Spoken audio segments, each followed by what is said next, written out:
What it do, yo man? Listen, today I want to talk about drop rates and tacticas. Let's get right into it. Recently, there have been a lot of strife in the community and a lot of complaints regarding the new drop rate systems for upgrade materials and tacticas.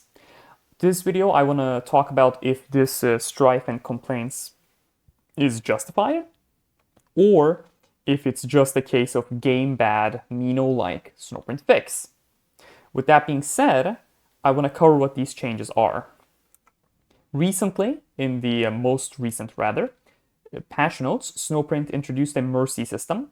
The first part is probably not that important for the topic of this video, but I'll explain anyways. It's just to make it so if you go a very long time without pulling a legendary character from requisition pools, you're guaranteed to get it at some point. However, what I want to focus on is the second part, which says it's highlighted in green. The mercy system has also been applied to campaign random rewards, completely replacing the jar system. Previously, the system used a fixed ratio of success and fails. With the new system, success is guaranteed with a certain number of attempts while still allowing for lucky streaks where you can keep achieving consecutive successes. Now, for the eagle-eyed viewers, you will see there's a random man at the bottom right-hand corner of your screen. His name is Anthony Smith. He is a UFC fighter. He's a mixed martial artist, and he is very good on paper. He is significantly less good in real life.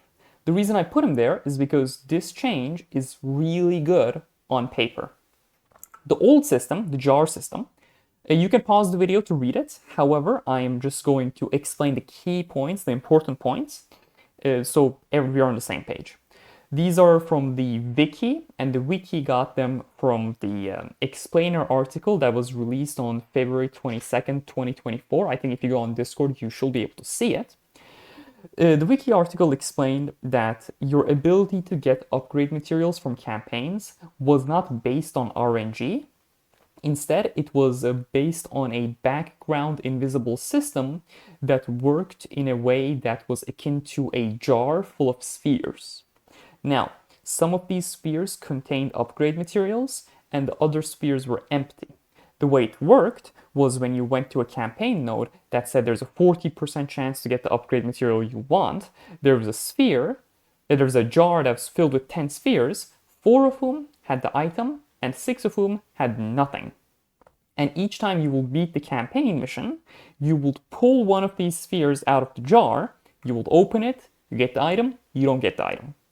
The way this kind of worked was a double-edged sword because one, it essentially, I don't want to say guaranteed, but it stabilized your ability to pull items while completely eliminating getting lucky and unlucky over the long term.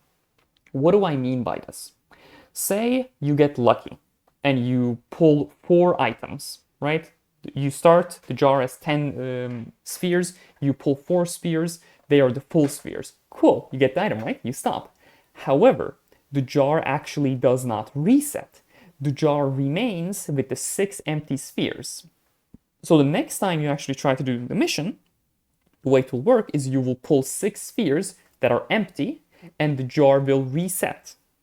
Now, the only way to reset the jar was for you to exhaust all the spheres in it. It actually didn't reset at the server reset.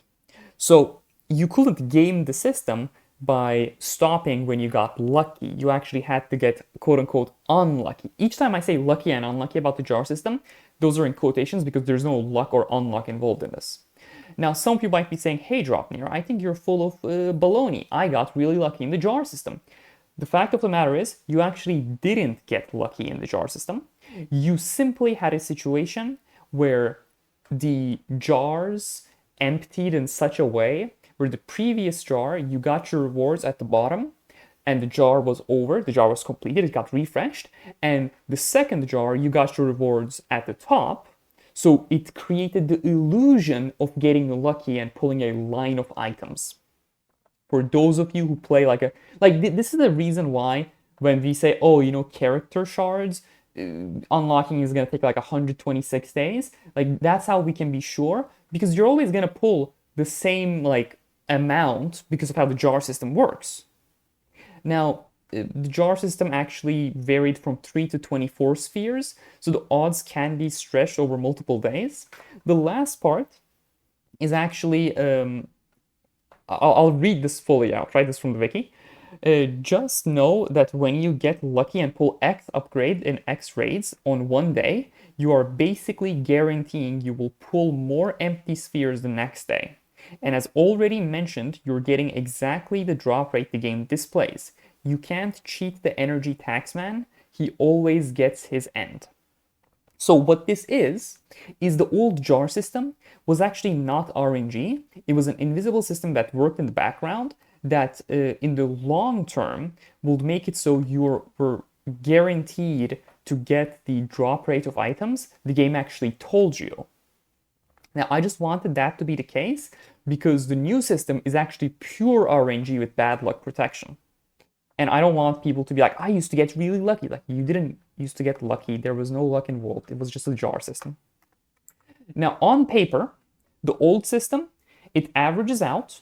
It gives you a steady number of materials over a period of time. There is no getting lucky because you will never get unlucky in the future. Or rather, there is no getting lucky because in the future you will get unlucky. There is no luck involved. It's just a background system that works in a very strict way. The new system, it is complete randomness. You have the chance to get lucky and you have the chance to get unlucky. However, there's a bad luck protection to prevent those unlucky streaks. This is on paper. This is how it's supposed to work. However, in reality, despite the fact that you can get insanely lucky, you can also get extremely unlucky as the bad luck protection is far too low.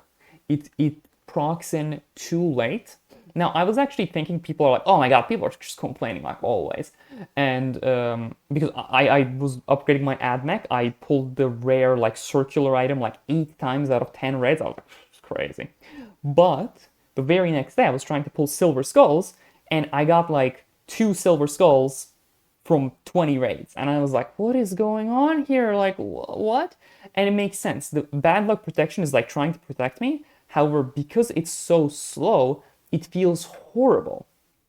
And the reality of the situation is, you can't just tell people, hey, just farm mirror elite campaigns. Yeah, like a new player, if they get told that, like how are they supposed to unlock the mirror elite campaigns if they can't even upgrade their characters to beat the normal campaigns? The bad luck protection is far too slow. My opinion is that the new system is on paper better. The ability to get lucky with a bad luck protection that makes it so you're guaranteed to get a minimum amount of items does sound just infinitely better than the jar system. However, the reality of the situation is that the bad luck protection for the new system, it just doesn't trigger fast enough. It creates a situation where it technically triggers and you technically get an item. However, it is just extremely infuriating. And for newer players who don't have access to a lot of characters, and maybe they have, they have Ultramarines characters, and everybody's telling them build Ultramarines characters who require a lot of resources compared to everything else, and because they can only farm normal campaign missions, their progress is so extremely slow. You know what's gonna happen? Those people are just gonna stop playing the game.